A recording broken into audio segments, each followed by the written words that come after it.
My parents turned every one of my birthdays into a parade for my little brother, bought him a motorcycle at 13, and laughed in my face when I begged for help with college.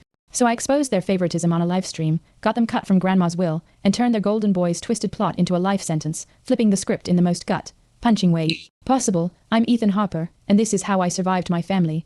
Growing up in a rundown suburb of Pittsburgh, I thought my parents loved me, even if they were tough. That illusion shattered when my brother, Caleb, was born. From day one, it was like I became invisible. My 8th birthday, they threw a party for Caleb not because it was his day, but because he was special. I got a cupcake, he got a pile of toys. Don't get me wrong, I adored Caleb. He was a chubby, cheeked kid with a grin that could melt ice. But deep down, I kept wondering, what about me? By 16, I couldn't take it anymore. For my birthday, they gave Caleb a freaking motorcycle. He was 13, couldn't even ride it legally. I got nothing, not a card, not a happy birthday. When I asked why, Mom smirked and said, Caleb's joy is your gift, Ethan. Dad just grunted, grow up. That's when I gave up on the fantasy of having parents who cared. I told myself I'd cash in their neglect for one favor, help with college tuition. I got into Pitt with a partial scholarship, but I needed them to cover 20% to avoid drowning in loans. I went to them, cap in hand, and laid it out. Mom laughed so hard she nearly choked, slapping the kitchen table. Figure it out, kid, Dad said, not even looking up from his beer. It stung, but I was used to it. Still, I kept showing up for holidays, like an idiot hoping for scraps. I taught Caleb how to ride that damn motorcycle. I watched him open Christmas gifts I'd never gotten. I kept my head down, worked 2 jobs, and clawed my way through college. Then, at 22, I snapped. Caleb got accepted to a community college, and my parents threw him a bash like he'd cured cancer. They rented a banquet hall, invited half the town. I went to support him, or maybe just to prove I wasn't bitter. Big mistake. Dad stood up, clinking his glass for a toast. To Caleb, he said, the son we always dreamed of. My chest tightened. Ouch. Then he dropped the bomb. They were paying Caleb's full tuition, buying him a condo near campus for the college experience. I saw red. As the guests left, I dragged my family, Mom, Dad, Caleb, into a private room. My phone was already recording, propped on a shelf. What the hell is this? I yelled. You've given me nothing my whole life, and now this. Mom's hand cracked across my face, her wedding ring slicing my cheek. Blood trickled down. You're never happy for anyone, are you? She hissed. Should have left him home, Dad muttered. I looked at Caleb, hoping for something. Guilt, maybe. He just stared at the floor. They stormed out, and I locked the door, uploading the clip to every social media platform I could think of. I tagged them all on Instagram for good measure. Exhausted and a little drunk from the open bar, I passed out on the bathroom floor. At 3 a.m., I woke to pounding on the door. We hate you. Mom and Dad screamed in unison. I played dead, and they eventually gave up. By morning, the family group chat was a war zone. Aunts and uncles called me a disgrace. Cousins debated whether I deserved the slap. It was like a Reddit thread gone feral. Everyone agreed we needed to hash it out in person, so we met at Caleb's favorite diner the next day. Mom, Dad, Caleb, both sets of grandparents, and a couple of aunts. The conversation went from small talk to my parents' parenting in minutes. I stayed quiet, letting Grandma Rose, Dad's mom, go to bat for me. She tore into them, saying they'd treated me like garbage for years. After 2 hours of shouting, Mom apologized through gritted teeth, muttering about being the better adult. Dad just shrugged what she said. It was fake as hell, and Grandma Rose saw right through it. She pulled me aside later, and said I could stay with her and Grandpa whenever I came home. No need to deal with my parents. I moved in with them that day, my face lighting up for the first time in years. Over dinner, they dropped a bombshell. We're still cutting your parents out of the will, Grandpa said. We just wanted you to get that apology first. I laughed, a real laugh, and thought the worst was over. I was wrong. The next morning, I was racing Grandma to the hospital. Someone had spiked her food with rat poison at the diner.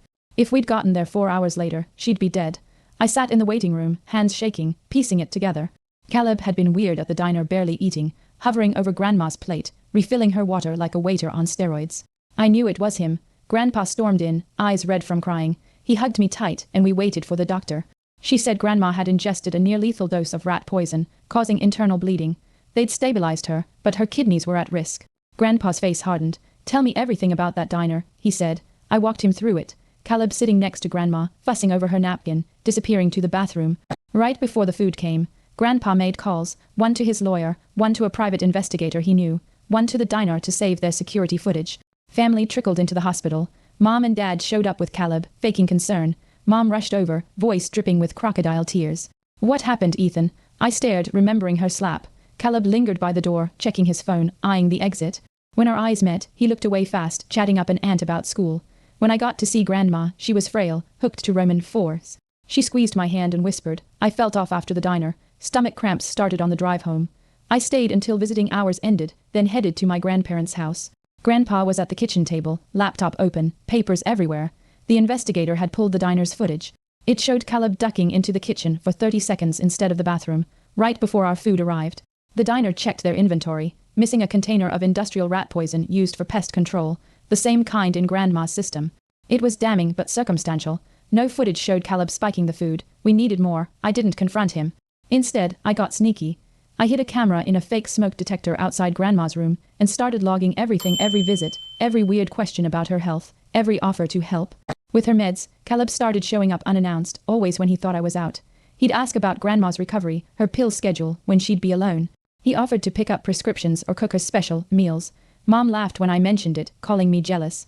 Dad said I was stirring drama over Caleb's college money, but Grandpa was watching too. He changed the locks, installed a full security system, and hired a nurse to monitor Grandma's food and meds. Then the harassment kicked off. Notes appeared under Grandma's door.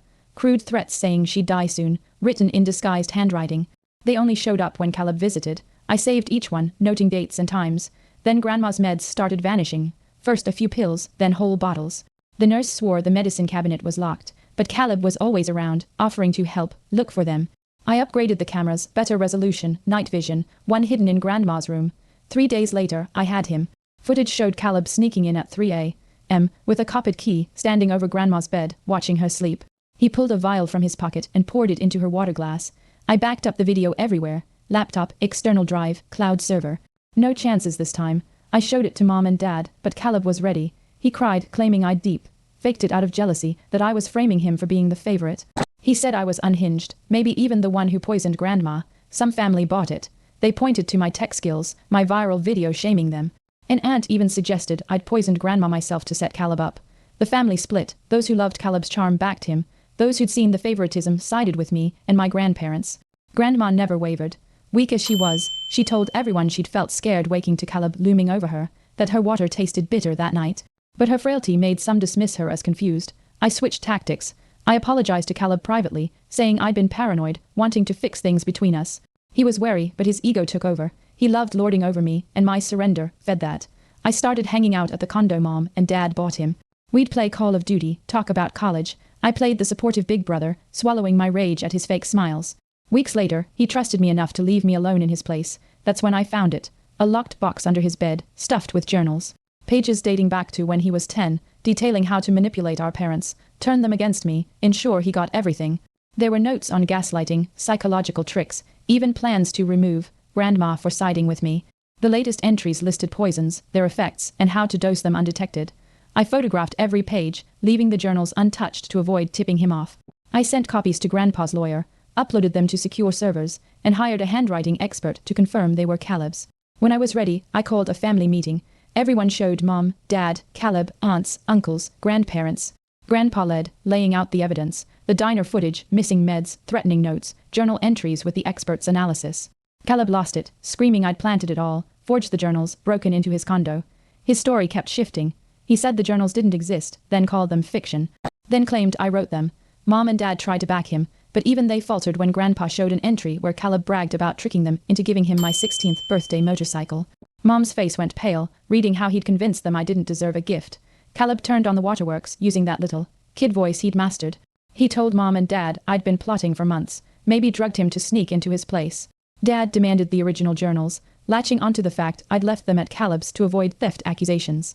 The meeting fell apart, relatives shouting, some calling the evidence too perfect, others pointing out Caleb's contradictions. My other grandparents suggested family therapy for my delusions. Grandma's voice cut through. She spoke of waking to Caleb standing over her, the strain, tasting water, the notes in his signature blue ink. Caleb's mask slipped. A flash of rage before he buried his face in Mom's shoulder, sobbing that I'd turned everyone against him. The meeting ended in chaos. Mom shot me a venomous look as they left with Caleb. Only my paternal grandparents stayed, Grandpa's jaw set like steel. That night, I couldn't sleep, checking locks, jumping at shadows. At 2 a.m., I saw Caleb's car parked down the street, engine running. Grandpa and I watched him sit there for an hour before he peeled out. By morning, our mailbox was smashed. Security footage caught Caleb with a bat at 3:47 a.m. We filed a police report, but the cop brushed it off as a family spat, saying they'd talked to Caleb about the mailbox, nothing more. The harassment ramped up. Dead rats appeared on our porch. Our tires were slashed at the mall. Someone called in a fake welfare check, claiming we were abusing Grandma.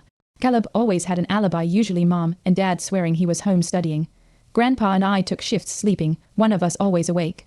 We added more cameras, better locks, a panic button tied to the police. Then Grandma's heart meds vanished, an entire bottle. Without them, she could have a heart attack. We tore the house apart. The nurse swore she'd locked them up, but they were gone. At the pharmacy, picking up an emergency refill, I spotted Caleb's car in the lot. He just sat there, watching. When he saw me, he waved, grinning, and drove off. This wasn't about money anymore. It was control, punishment for challenging him. We hired a second investigator, Sarah, a former cop who knew family messes. She reviewed our evidence and agreed Caleb was dangerous. She tailed him, catching him stalking the nurse's apartment, buying sketchy over-the-counter drugs that could kill if mixed, and researching lethal drug combos online under fake names. Her big break came when she followed him to a meet with a known pill dealer. Caleb handed over cash for a small package. Sarah said we needed to catch him with the drugs to prove intent. We set a trap, announced Grandma was at the hospital for a checkup. Alone for hours. Really, she was at a friend's. Sarah and another investigator waited at the hospital. Caleb bit. Cameras caught him sneaking into the hospital with a bag, heading for Grandma's fake room.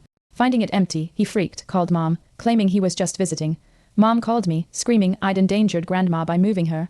I played dumb, buying time. Sarah tailed Caleb as he searched the hospital, panicking. He ditched the bag in a biohazard bin and bolted. Sarah grabbed it. Full of enough fentanyl to kill, we had him. Sarah's footage tied the drugs to Caleb, from purchase to hospital. We went to the police, but Caleb pulled one last move. That night, he showed up at our house with Mom and Dad, demanding to talk. Against my gut, we let them in. Caleb was calm, almost creepy, saying he wanted to apologize, suggesting family counseling. Mom and Dad backed him, claiming he'd come to them in tears, wanting to fix things. They begged us to drop the police report, keep it in the family. I saw Caleb's eyes flicker to Grandma, his hand twitching toward his pocket. I excused myself, called Sarah. She was already en route with cops. Back in the living room, Caleb offered to make tea, insisting on Grandma's special blend. For her heart. Alarm bells screamed. I watched him in the kitchen, his body blocking the counter. When he brought the tray, he handed Grandma her cup with a smile. Before she could drink, I knocked it from her hands. The cup shattered, tea splattering. Caleb snapped, lunging at me, screaming I'd ruined everything, that Grandma had to pay for siding with me, that I deserved to suffer for being born first. Dad tried to grab him, but Caleb shoved him down, pulling a pocket knife. Sarah burst in with 2 cops. Caleb spun, knife gleaming, then laughed. A cold, empty sound that froze my blood. He dropped the knife, hands up, still chuckling. As they cuffed him, he looked at me and said, "This ain't over, big bro." The cops hauled him out. Mom collapsed, sobbing for Caleb, not us. Dad stood there, aging in real time. Sarah had the tea tested laced with fentanyl. 1 sip, and Grandma would have been gone.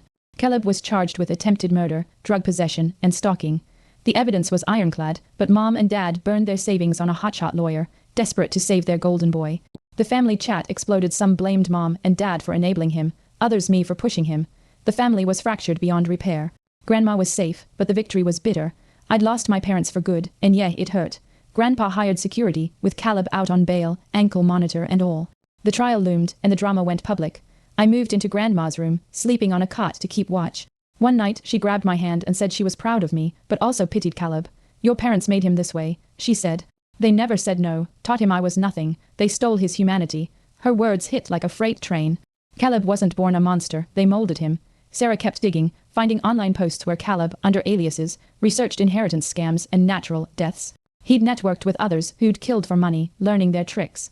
The prosecutor had a slam dunk case, but Caleb's lawyer spun him as a troubled kid who needed help, not jail, lining up teachers and friends who'd bought his charm. 3 weeks before trial, Caleb vanished. His ankle monitor was cut off, left with a note, "See you soon." Mom and Dad swore he'd been kidnapped, but footage showed him walking out at 4 a.m., backpack in hand, calm as hell. He'd drained his accounts, sold his motorcycle for cash, and scored a fake ID. Sarah found he'd researched non-extradition countries. Mom and Dad showed up, blaming me, trying to force their way in. Security stopped them. They threatened to sue for emotional distress. Then the packages started. Photos of our house, me at the store, Grandma through her window, each with Caleb's handwriting, asterisk still watching. "Can't hide, family first." Asterisk Sarah traced them to post offices across Pennsylvania. Caleb was mobile, but sloppy. One photo showed a car's partial plate, tied to a woman, Lily, who'd loaned him her car after meeting on a dating app. We were closing in when it all went to hell. I left to grab Grandma's meds, leaving her with the nurse and guard. When I got back, the door was open, the guard knocked out, the nurse locked in the bathroom. Grandma was gone. The house was trashed, furniture flipped, meds scattered, her panic button smashed. Police found chloroform residue outside. Tire tracks from a new vehicle. Caleb had help. My phone rang. Unknown number. I answered on speaker. Caleb's voice was ice, no more act. He said Grandma was safe for now, demanding the inheritance and a public video confessing I'd framed him. I had 24 hours. The police couldn't trace the burner phone. The FBI took over, setting up in our living room. Mom and Dad showed up, still denying Caleb's guilt. Sarah had a lead. Caleb's online contacts included a con artist, Rachel, who targeted seniors. She owned a cabin 3 hours north, perfect for hiding. The FBI planned a dawn raid. I stayed home with Grandpa, pacing, gut in knots. At 7:23 a.m., they called Grandma was safe, dehydrated but alive. Caleb and Rachel were nabbed after a short chase. The cabin was a goldmine, more journals, plans to target other relatives, poison research.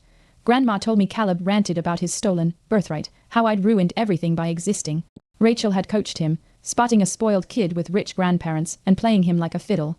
At trial, Caleb claimed Rachel brainwashed him, but the evidence buried him. Journals, videos, Grandma's testimony. Even Mom and Dad couldn't deny the recordings of him plotting her death.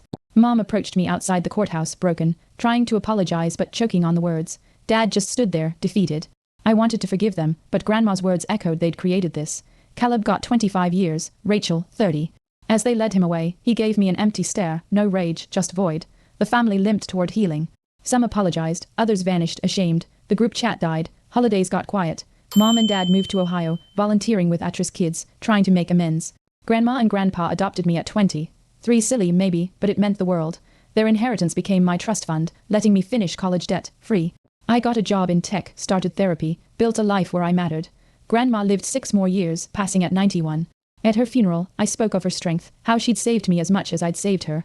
Grandpa and I kept each other going, bound by love and scars. Caleb sent a letter from prison years later, claiming therapy had changed him. I didn't reply. Some wounds don't heal.